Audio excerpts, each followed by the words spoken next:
And welcome into the Full Point PPR mock draft episode for the Fantasy 4-Pack. I'm your host, Ian Power, joined as always by Matt Vitale, Frankie Santiago, bringing you guys our last of the different formats that we do for our mock drafts this season before we go back and give you another half point. Got a little bit of news to dive into before we officially launch the draft off, though. Saquon Barkley, knee, expected to participate in team drills during the joint practices with New England this week. Waddle, with a leg, exited the game briefly before returning this weekend. So looks like it's probably nothing if he was able to come back in, but still something to keep an eye on, especially with where Waddle's going in drafts. Fuller has missed 3 weeks of practices with an undisclosed injury. I couldn't find anywhere if he was actually in the game or not this weekend, or if he was even active. So I hate this time of year where you can't easily find active/inactive reports or anything like that. They should have to release that for preseason, the same way they release it for a regular game. But think of the analysts.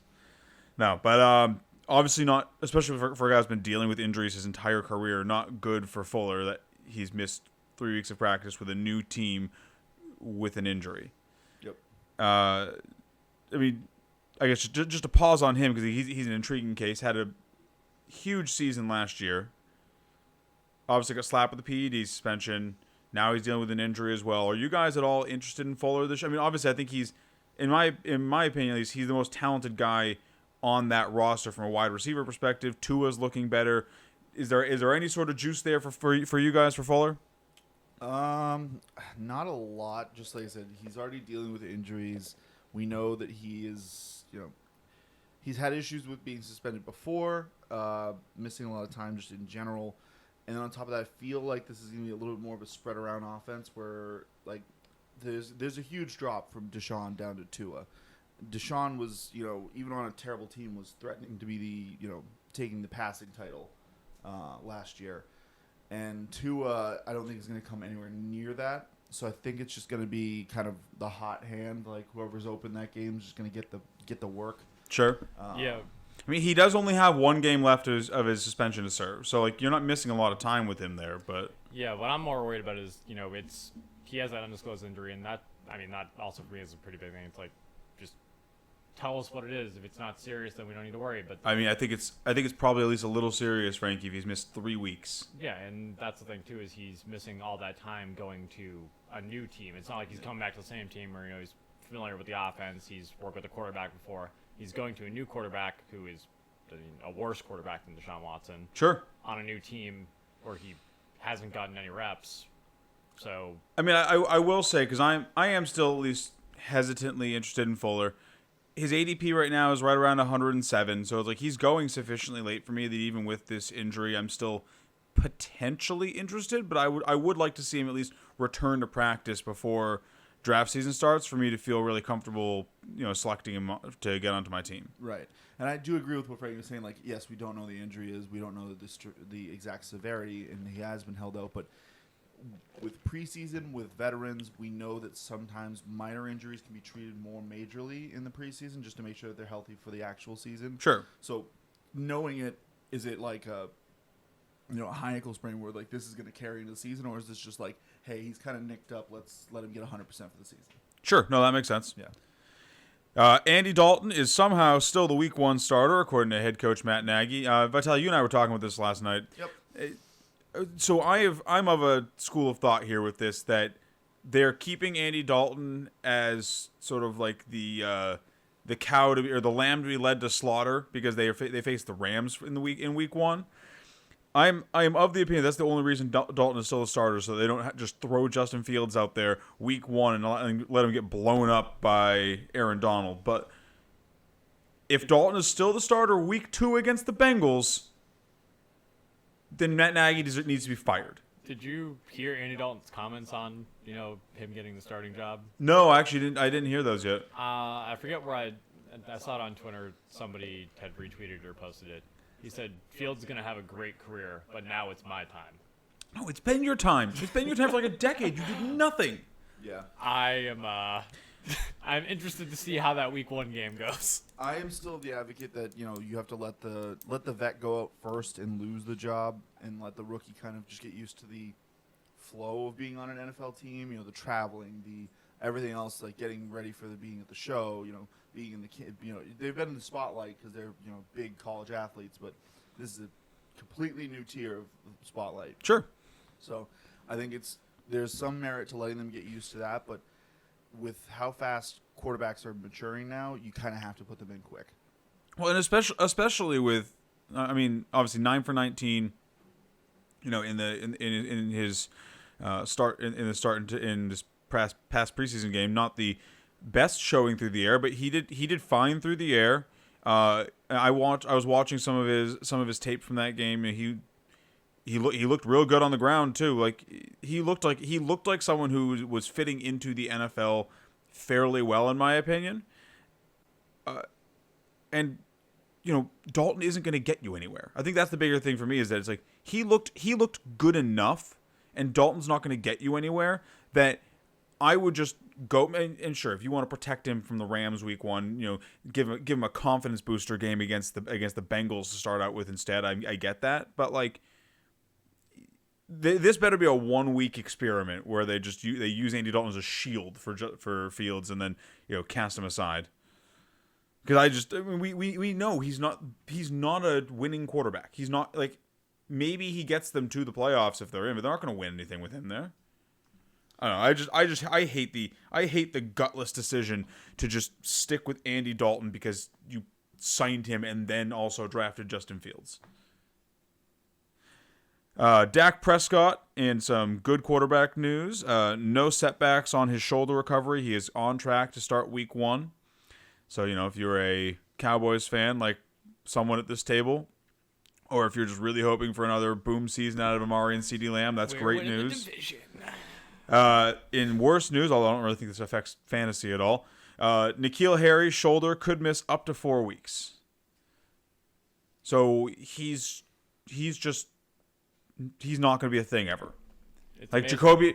Jacoby Myers and Kendrick Bourne were looking good as far as what I could see this week, and N'Keal Harry is missing time, and I would be surprised. I'd be honestly at this point be surprised if he makes the team. It's amazing how freak accidents can just kind of happen like that. I mean, I don't know if you guys watched the game. I was at work watching it, but if he doesn't leave his feet, that doesn't happen. He goes up, lands the wrong way, and then that's it. That's basically your fantasy relevance pretty much gone.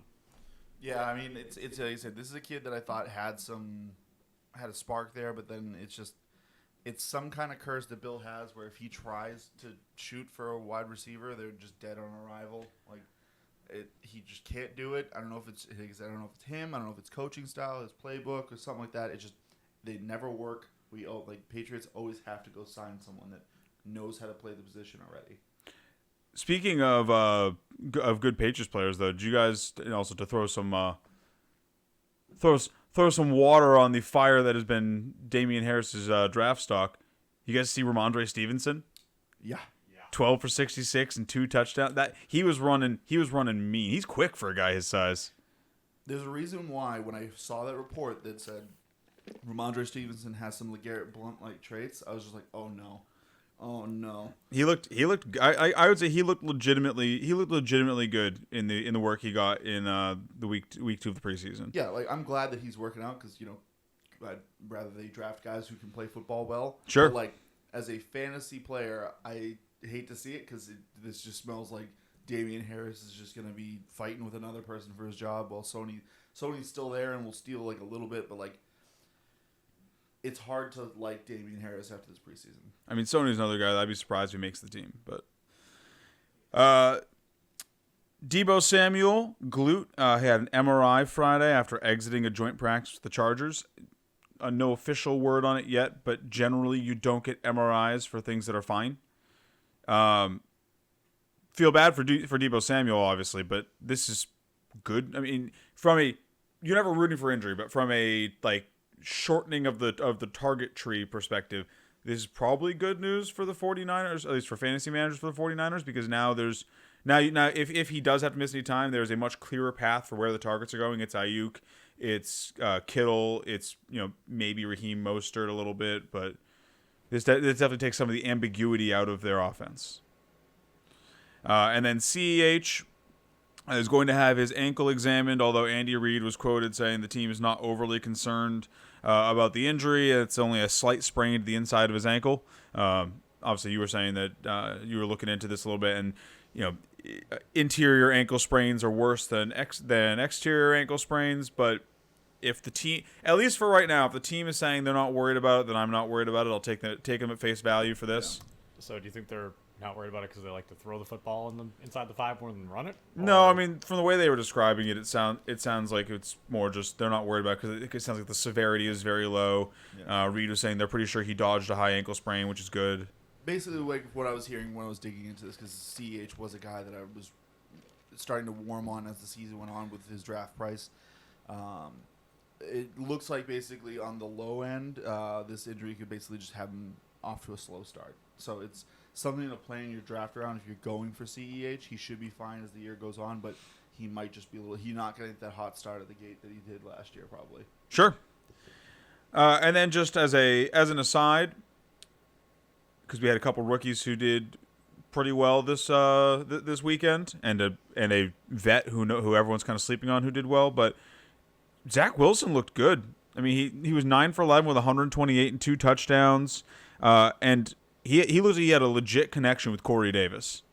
Like, I think I'm beginning to think, because I was already kind of, I mean, I have a lot of Corey Davis in best ball, but I was already kind of coming around on him as a slept on player, but after seeing him and Zach Wilson, just torch the pass. I mean, Corey Davis 4 for 70, averaged 17.5 yards per catch. Like, after seeing them torch the Packers, like, I am probably interested in Corey Davis as a depth wide receiver with wide receiver 2 upside if that's how they're going to play. Michael Carter also looked good, but I'm ready to throw water on that fire as well because there's just too many cooks in the kitchen in that running back room. Yeah, I mean, honestly, to my surprise, all these quarterbacks have been looking pretty good in their own right. Like, they've all had pretty solid games. I feel like this could be a good crop to kind of bolster this lack of, like, we've had a lot of turnover at young quarterbacks that just haven't really panned out, and only a few that stuck. And teams have been, like, there's been a few teams that have just been floundering trying to find that quarterback. And I would love to see it if all these guys just end up panning out. I mean, sure. Semi-selfishly, because the Patriots are in on one of them, but I mean, Mac Jones also looked good. Right. I was saying it's like, but more good quarterbacks is just good for the league, better for the product, funner, better for watching, and better for fantasy. So, yeah, I don't care if these other quarterbacks also are studs. But outside of the rookies, I think the only other guy that I really wanted to just quickly touch on was Tua Tagovailoa. There we go. A lot of people, myself included, were kind of writing him off a little bit after last year.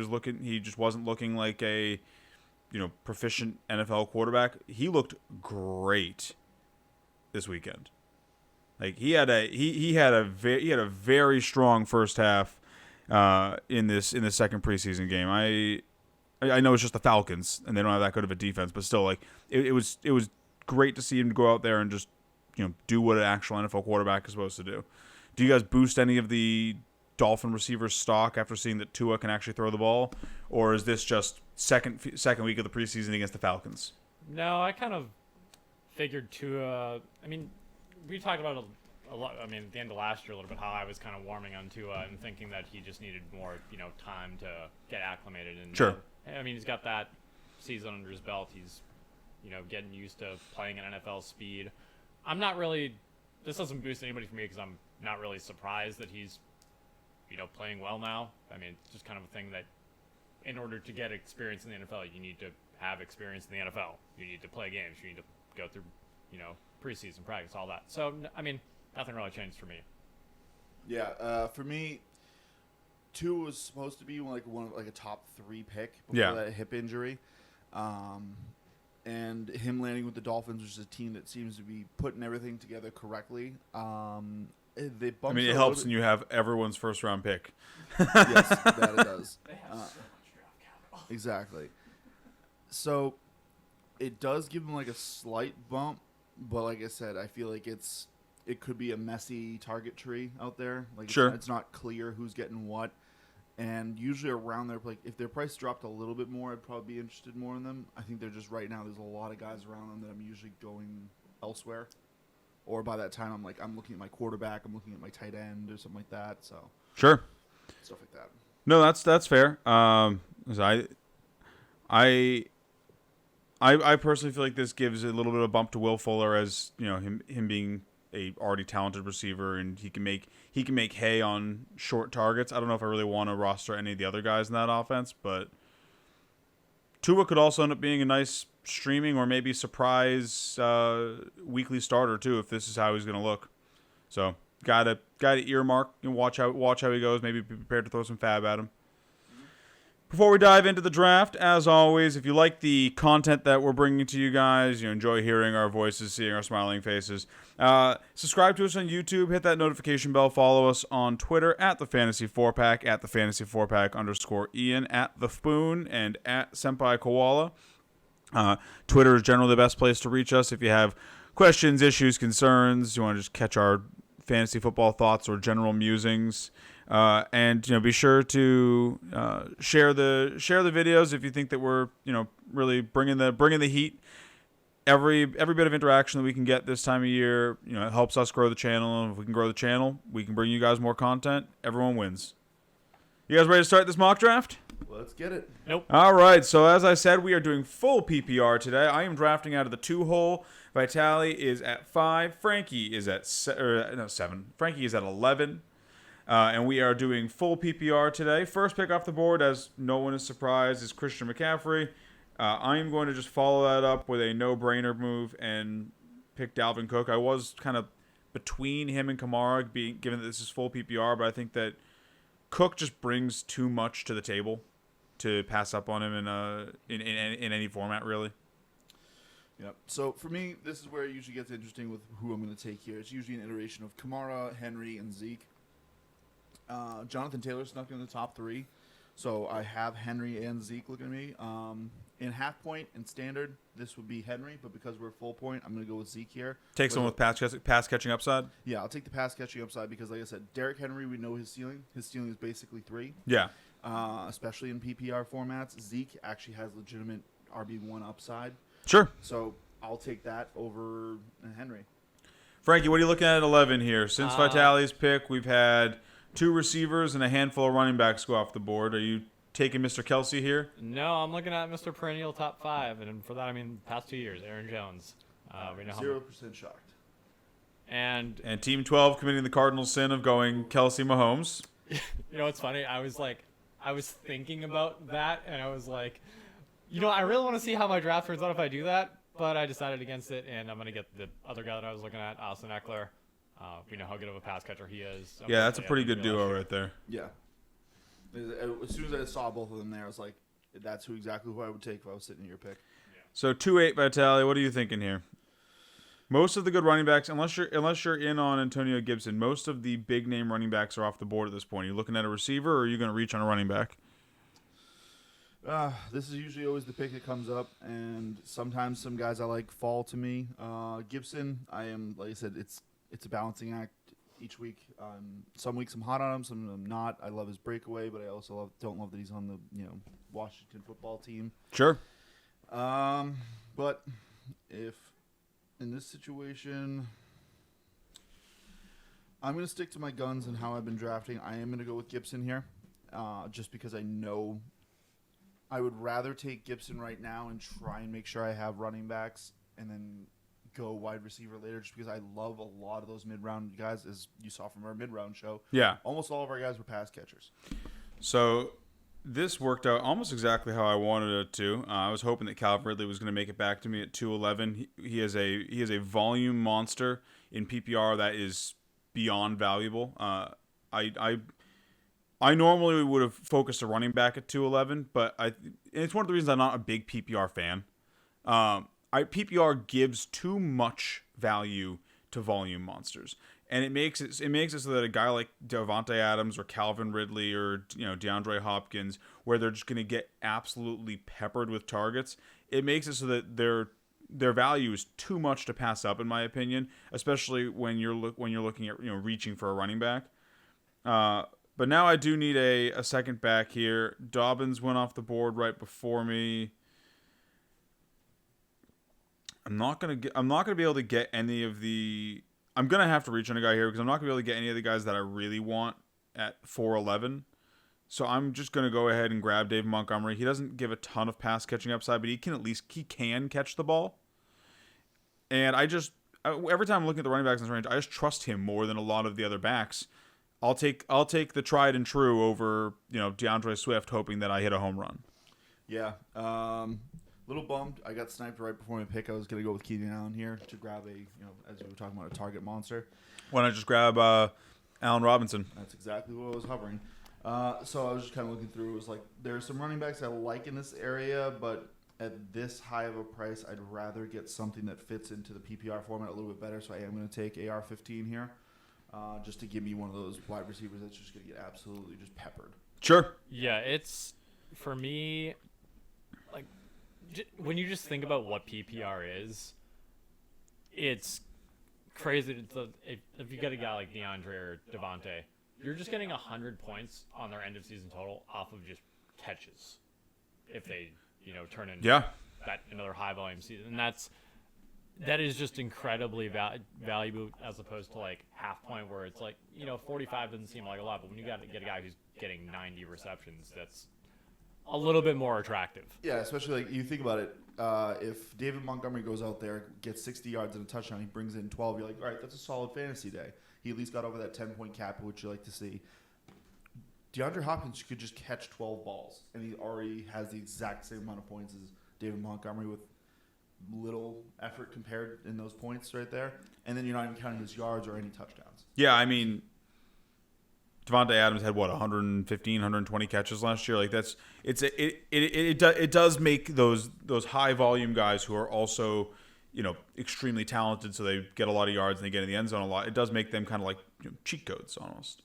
I'm not necessarily a fan of the full PPR format, but yeah, I think it just puts too much value. I mean, especially for high volume guys that aren't receivers like Kelsey and Kittle and Waller, all those guys are going to be so much more valuable in this format than half point or standard. So what are you looking at here, Frankie? 4-2. You just took Terry McLaurin. Yeah, I'm probably just gonna wrap around and take another receiver here. Kyle Pitts.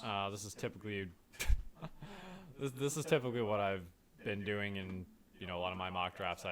As much as I like going triple running back, I'm finding that I'm liking receivers a little bit more in this range, and I can in 6 to 7, there's a couple of running backs I like. So sure, I think the running backs in this range too are lacking a lot of the. Like, the reason that you take running backs early this year is because the talent falls off quickly. And by the time you get into the 4th round, you're not looking at anywhere near the same quality of running backs that you were 2 rounds ago. Like, they're not only do they not have the passing up or the receiving upside, but they're missing the rushing upside. Yeah. Like, whereas you could take a borderline elite guy like Amari Cooper. Yeah, so I'm going to employ the little strategy we're talking about with the Dallas receivers of I want the cheaper one. So I'm going to go ahead and take CeeDee Lamb here, who has been like, when he was creeping towards the 3rd, I was uninterested, but towards the back of the 4th, I am very interested in his breakout potential. And I feel like he's a great pairing with Allen Robinson, who has just amazing floor. So another heavy target guy made it to me here. Taking Robert Woods, not looking back. Love me some Bob Woods at the end of the 4th. He got we've talked about it over the offseason. He got a massive quarterback upgrade. He already performed well under Jared Goff. That offense loves to throw. He might not have quite the ceiling that some other receivers do, but in PPR, he's going to score me a ton of points. Yeah, I was looking at him as well. I just went with the ceiling over Robert Woods because I felt like I already had the floor with Robinson, so I didn't need to go with him. Sure. And then I'm going to lock up a tight end here, too.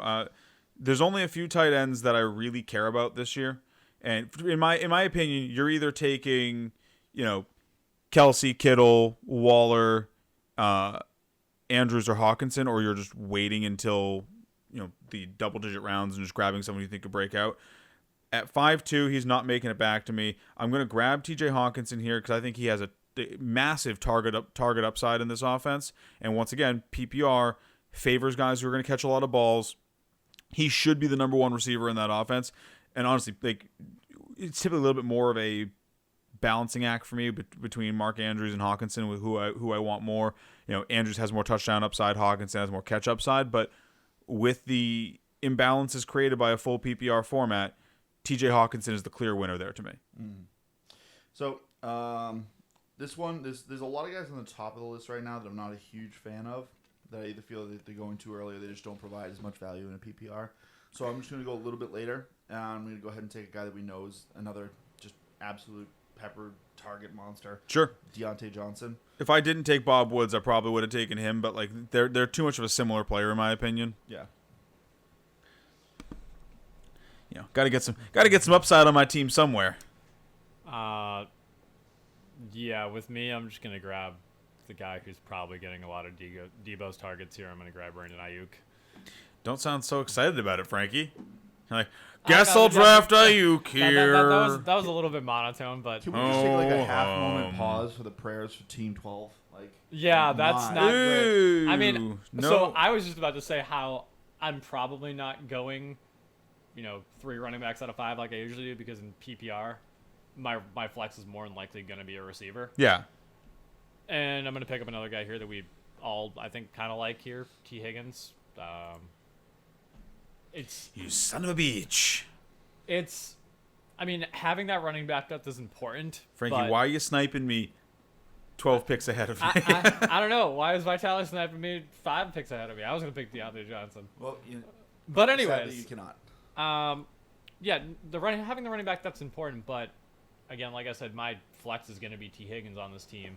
And just based on how the format works, a lot of those pass-catching backs that are going to be in the upper echelon, we'll call it, yeah, are going in the first 3 rounds. So you're kind of just either picking at scraps here, or you might as well make up the ground that you're going to lose somewhere else with upside. Yeah. Would you say zigging when others zag? Yeah.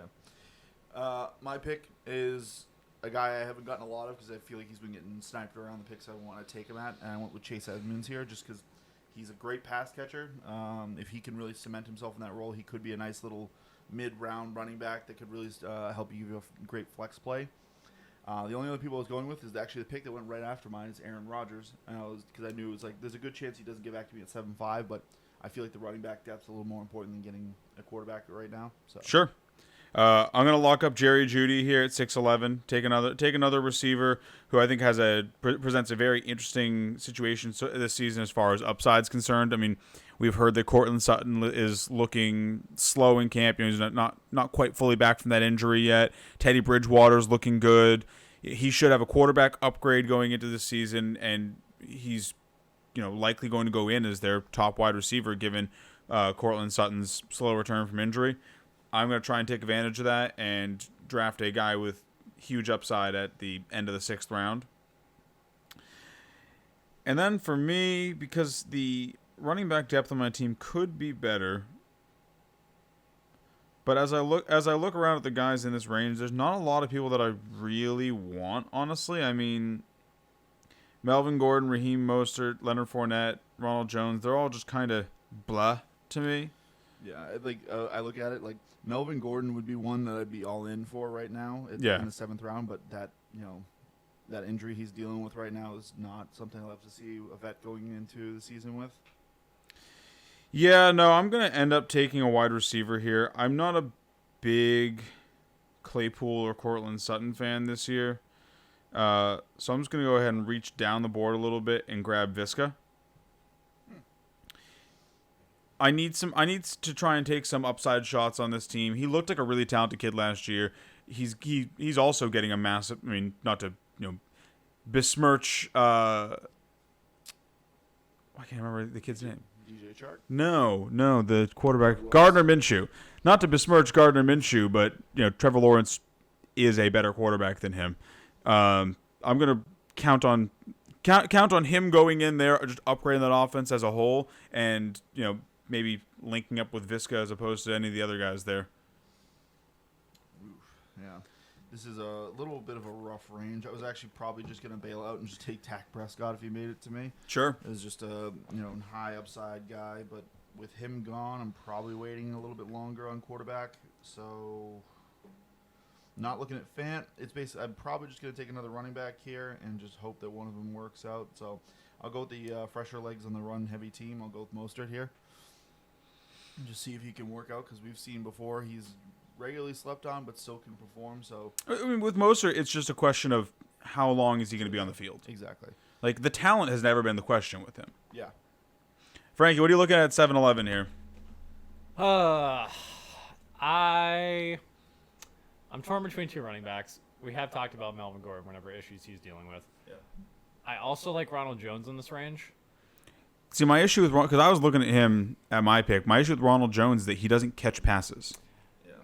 Like, not like doesn't catch them often. Like, he is not a pass catching running back. Yeah, and I mean honestly, I would if you were flopping between those two, I'd go Melvin Gordon because at least he has a better chance of having more percentage of the volume of the running back because you figure Tampa Bay still has Lenny Fournette. Yeah. And they just brought in Gio, who Brady seems to be liking as a new James White type style. Yeah. Yeah, Tampa Bay to me is another one of those teams where it's just, the running back room just has too many mouths in it. Yeah. Yeah. And I'm finding I'm liking them. Like, I'm just liking it less and less because they could easily just end up being like none of them are valuable look in at that fantasy. square running backs right there. And That's his RB1 and 2. I am gonna pick up another running back here. Completing the square. I am. Let's see if team 10 makes it a rectangle. I am gonna. Oh wow! Yeah, I didn't realize that. I'm gonna pick up Michael Carter here. Again, this is just like I said with my last picks. This isn't for that high upside. This is just to have a little bit more running back depth because I have my wide receiver core players already there. I mean, Michael Carter presents more upside than some of the. Like, he's at least a talented rookie. I think that he's being slept on. Not super slept on. Going in the 8th, I mean, is still. I mean, probably the highest I would take him. I mean, that actually seems like it's like he's being pushed. I've seen him being pushed hard in the fantasy community. Like, there's a lot of people who are just because he looked, like a talented kid coming out of college, and the Jets obviously don't have a lot of talent on their team. That's an understatement. Like I've seen him getting pushed hard, but to me, it's just a question of. Day 3 running back, the coaches don't seem committed to using him exclusively. And if they're not going to use him exclusively, I don't know if the Jets are going to be good enough for him to get value, to return value, only getting, 50, 60% of the work. Yeah. Like I said, he's the guy I've waffled on. The only reason I'm still interested is because he has a very cheap price. Just to quickly talk, my pick, I felt it was a no-brainer right there. Jarvis Landry, just to be that 4th receiver on my team. Once again, another guy gets a lot of targets. Sure. Low yardage, but like I said, Cleveland's a Super Bowl contender this year, so there's a good chance he could up that touchdown value if their offense is churning. Sure. I'm going to grab my quarterback here. Ryan Tannehill is probably my favorite guy still on the board at this point. Love that he got Julio Jones. It just seems like it's an upgrade for him overall, and he was already a pretty good fantasy quarterback last year. So I'll take that and just count on them, shifting some of the burden onto Tannehill in the passing offense as opposed to running Derrick Henry into the ground. And then I'm going to take a running back here to give myself some more depth. I know I did just say we're throwing water on him, but I'm drafting Damien Harris here at 9-2. The value to me is just too good. Yeah, I'm liking his depressed price a lot. Well, and realistically, Bill, if he knows he has one guy who carries the load, he uses one guy. We've seen he does split it up from time to time, but that's when when he has a mixed bag in the running back room.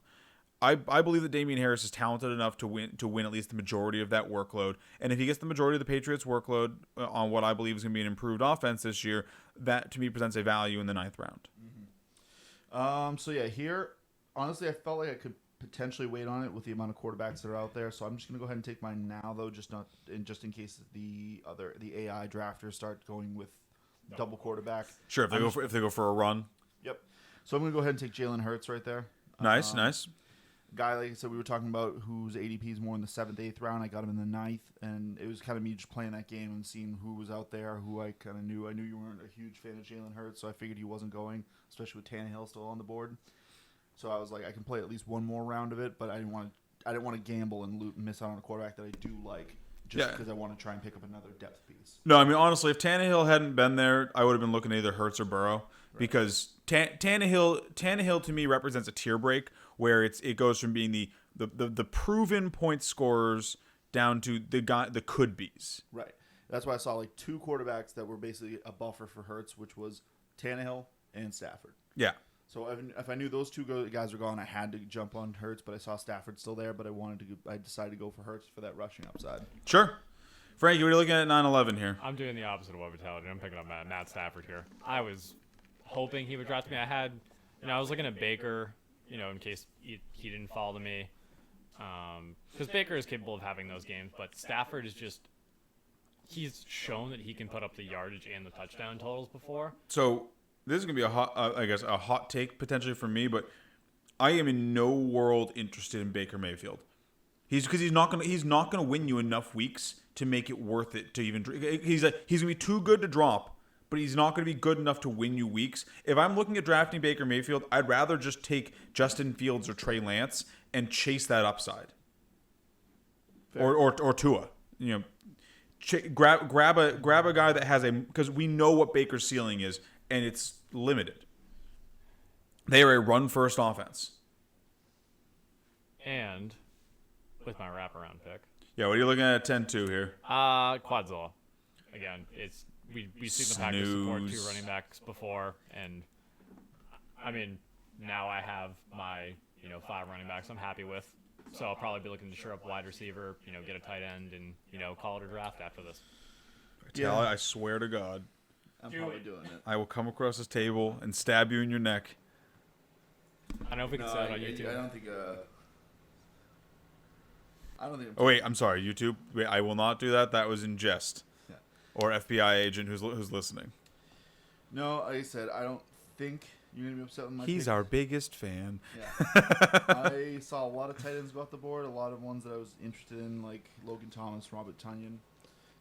With them going out, I'm gonna go ahead and take a gamble, who I don't usually roll on, but I'm gonna go ahead and take the Higbeast. Stafford uses his tight end a lot, and I think now that the tight end room's been cleared up a little bit for them, there's a path where he can be solid. But at the end of the day, he's still my 10th pick, so he's easily droppable. So I was heavily anti Higbee last year. I was trying to, shout from the rooftops and not draft him, but it's because of where he was going in the almost the 11th round. Fine. Yeah. He's still a young upside tight end who just got an upgrade at quarterback. If you want to tell me that you believe that this could be a Higbee year, I'm still not the biggest Higbee fan, but the cost of rostering him this season is almost, or I believe it's actually more than double lower than what it was last year, if I recall. So yeah, I'm fine with him at 10-8. Yeah, they said he's a young guy on an offense that should be good, and there's a path for him to have some fantasy success. I'm gonna keep chasing upside myself and grab Darnell Mooney. He's a guy who kind of came out of nowhere last year, but he looked amazing. Oh yeah. I could see him making. I mean, Andy Dalton's worthless, but I could see him making sweet music with Justin Fields once he gets the job. And similarly to Higbee, it's if he does do nothing, if he doesn't break out, I drafted him in the 11th round, so whatever. I'm fine. I'm fine leaving him on the cutting room floor if I gotta. And then I'd like to get a little bit more running back depth here, but there's not a lot of running backs that I'm super interested in this range. I'll probably just grab. I'm gonna grab Nyheim Hines here. He's not a running back I'm ever excited to roster, but once again in full point PPR, he presents a value in the 11th round because he's a pass catching specialist. He's one of the only true, true pass catchers at the running back position in the league right now. And if I need a spot start from him, I can basically just plug him in any week and know that I'm getting 6 points from him because he's just going to go out there and catch 6 passes. Mm-hmm. Yeah, that's kind of who I figured you'd go with because, like I said, he has a nose for the end zone, so he has better touchdown upside than some other cast. And he presents a very safe floor. Yeah, like I said, great guy to pick up in the 11th. All right, me here. All right, finish my coffee. What are you looking at 11-5, Vitaly? Couple ways I want to go. I am considering just because they're starting to come off the board. There's a defense I really want to make sure I get, especially for week 1, and I don't know if I'm going to get them back with them being on the top right now or near the top. Sure. So I might bite on them and follow the trend a little bit, but I'll do it just because I don't see anything else that's jumping off the page of me. I'm going to go ahead and take the 49ers defense, who get to play Detroit week 1. So, like, normally I'm waiting until 13-14, but a lot of teams have been picking up. The run has started, and just after my pick, 2 more defenses went off the board. Yeah. So, 49ers are one of my favorite week 1 defenses. So when we get around to that and start talking about, week 1 plays and stuff like that, you're definitely going to hear me talking about the 49ers. Getting to pick on the bottom team is always a good strategy for fantasy, and be able to draft a good fantasy defense that gets to play against one of the worst offenses. I'm in. Sure. I mean, and then they get Philadelphia week 2. Philadelphia's looked bad in the preseason so far. Like, Yeah. you could be, holding on to them for a couple weeks at least. I mean, I don't know if I'd use them against Green Bay and Seattle. So like, they're probably a 2-week start, but that's a solid 2 weeks right there. Yep. Yeah, I'm not really gonna follow the trend here. I'm gonna reach down a little bit and grab Russell Gage. I did want another receiver there. Sure. I'm happy he was still on the board. I did want Elijah Moore there, who I've been liking a lot. Just to get a tight end, I'm going to pick up Troutman here. I guess I'll draft a tight end here. Frankie, you have a very unenthused draft going on over there. You not liking your draft spot or something? No, I'm liking it. I'm just, maybe I'm a bit sleepy today. But I like my 2 pickups there. Vitaly, what are you looking at here at 12-8? There are some choices here. I know what I want at 12-11, assuming that you don't snipe him. So there are some solid picks here that I like a little more now that they're here. So I'm actually going to go ahead and try and predict that the Houston running back, the starter, will not be the same starter at the end of the season. Go with Philip Lindsay, who's just a better pass-catching running back out there, and I think just a better running back at this point. I don't think Lamar Miller can really hold that job, especially with how injury-prone he is. So we could just see Philip Lindsay inherit the job due to You injury. mean David Johnson? Yeah, David Johnson. Sorry. And Mark Ingram. Lamar Miller, David Johnson, they're starting to just blur together at this point with the just old man running backs who are just kind of He's just morphing into Lamar Miller. I'm going to take Amon-Ra St. Brown here at 12-11. I was really hoping that you weren't going to take him. He's just another kid who I like. I like the talent a lot. I don't mind the situation because the Lions are going to have to throw a ton this season because they're going to be bad. And Goff is at least a good enough quarterback where he can get the ball to his receivers. I could see Amon-Ra, carving out a role for himself in that team and having himself a nice little rookie season. And then at 13-2. I'm pretty honestly happy with my team's depth right now. I'm probably going to go ahead and grab my defense here. There are still some pretty solid ones out there. The Colts were amazing last year as far as turnover-wise. Patriots defense looking... The Patriots defense is the one that I have been going with. I like the start to their season. They get Miami week 1, Jets week 2, New Orleans week 3. Yeah, and especially week 2, like, Bill eats against rookie quarterbacks. Yeah, I mean... Even with an improved Tua, it's Tua at New England. Then they're going to face they have to go to New York to face the Jets, and then they get New Orleans at home. That's a strong first 3 weeks right there for what is, in my opinion, the most improved defense this offseason. And Bill's already probably the best defensive mind in football, in my opinion. They have a ton of players returning from COVID. I've talked about them ad nauseum, but I love the Patriots as a as a season long defense and as a first 3 weeks defense. Yeah. Here I'm just gonna go with what will be like kind of the hype killer in Marvin Jones. Sure. We're all hoping for maybe a resurgence of DJ Chark or the Vishka who's coming out and being the DJ Chark's dead to me. Yeah. But people wouldn't mind seeing him come back to form. But Marvin Jones is just that old guy who's just going to come in and do it because he has to. It's just he started to feel like Adrian Peterson when he was on the Lions, where it's just like, how old is Marvin Jones? He's got to be up there. He is old 31. enough. Oh, no, that's actually younger than I thought. Feels like he's been around forever. It does. Yeah, I mean, I love Marvin Jones where he's going. He's just been a tried and true proven vet for a long time, and unlike Chark or Vishko, you have to take in the 6th, 7th round, you get him in double-digit rounds. Yeah. You get him with the last pick in your draft, pretty much. And he could, just because of his skill and his talent, his experience in the league, he could just be their wide receiver 1 because, that's who they end up Trevor Lawrence ends up going to. Well, and they are still the Jaguars. Like, no matter what you think about that team, if any of the receivers have value, it's going to be one of them. Yep. So it's really just a guessing game. I'm fine with Marvin Jones at 13.5 because if he ends up not being the guy, you cut him. And if he is, congratulations, you just got a starting wide receiver who's getting pretty heavy target volume in almost the last round of the draft.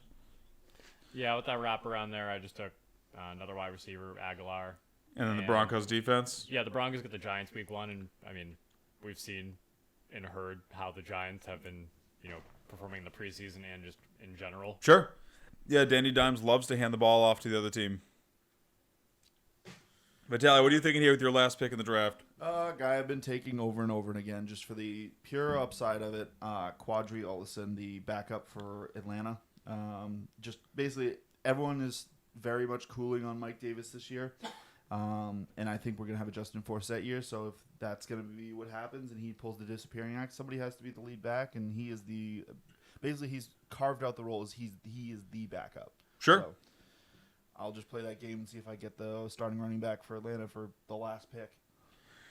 All right, last pick for me at 14-11. I'll just take another shot at a rookie wide receiver who could break out onto the scene if he's if he ends up replacing Robbie Anderson in our hearts and minds. I'll go ahead and grab Terrace Marshall. He looked pretty solid so far this offseason. They obviously drafted him for a reason.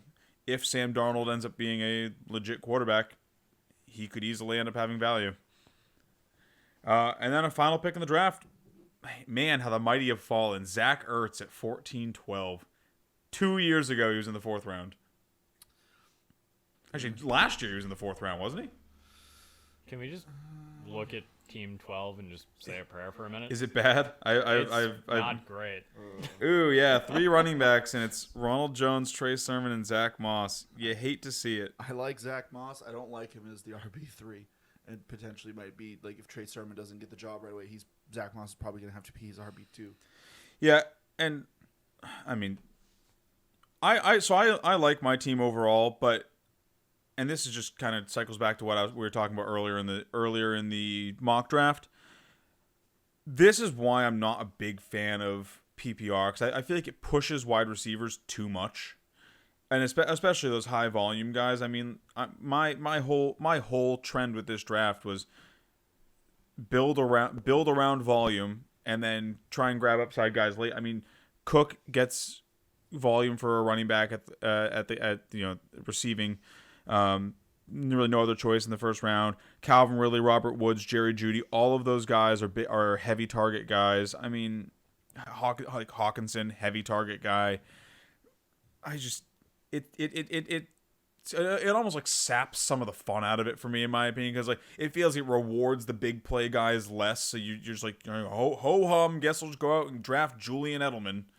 Yeah, like I also on the topic of like pushing wide receiver value, I feel like it overly pushes the pass catching specialists who don't get that much use. Yeah, like Deonte Johnson's huge in full PPR. Right, and like I'm talking like guys like Chase Edmonds and your Travis Etienne's, like guys who have when you're looking at half point and standard who are like.